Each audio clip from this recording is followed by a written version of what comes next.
السلام علیکم۔ آج کی کہانی اماں کا پرانا دوپٹہ۔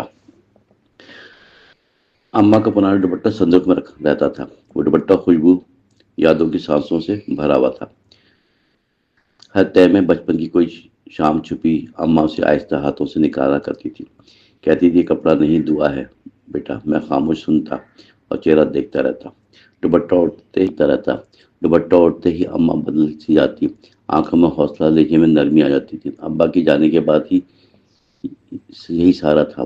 ہر مشکل میں اماں دوپٹہ پکڑ کے بیٹھتی، گویا اس میں رب کی باتیں بنی ہوئی تھیں۔ ایک دن صندوق کھلا تو مگر دوپٹہ غائب تھا۔ اماں کے ہاتھ لرزے، پھر آنکھیں بھر آئیں۔ فوراً محلے میں سب پوچھا مگر کچھ پتہ نہ چلا۔ رات بھر اماں نے نیند میں نام پکارا، میں نے دل میں عہد کیا ڈھونڈا لاؤں، دوپٹہ نہیں، اماں کی سانسیں لوٹاؤں۔ صبح ہوتے ہی میں گلی میں نکلا، ہر دروازے ہر چہرہ سوال بن چکا تھا۔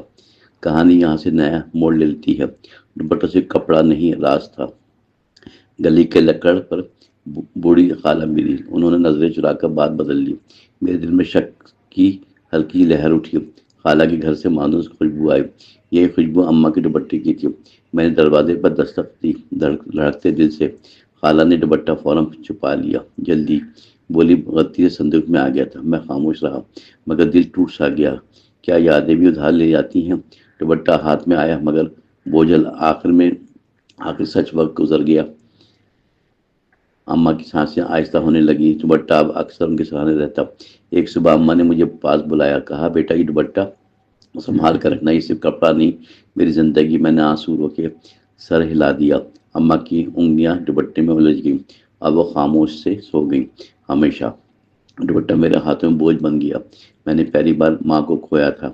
محلے کی ہر عورت اماں کو یاد کرتی تھی۔ دوپٹہ میری الماری محفوظ ہے، جب بھی دل ٹوٹے اسے کھول لیتا ہوں۔ اماں کی خوشبو اب بھی زندہ ہے۔ میں سمجھ گیا یادیں موڑتی نہیں، ماں کا پیار کبھی پرانا نہیں ہوتا۔ دوپٹہ گواہ ہے قربانی کی۔ خاموش کہانی ختم ہو گئی مگر احساس باقی، اماں ہمیشہ دوپٹے میں زندہ رہتی ہیں۔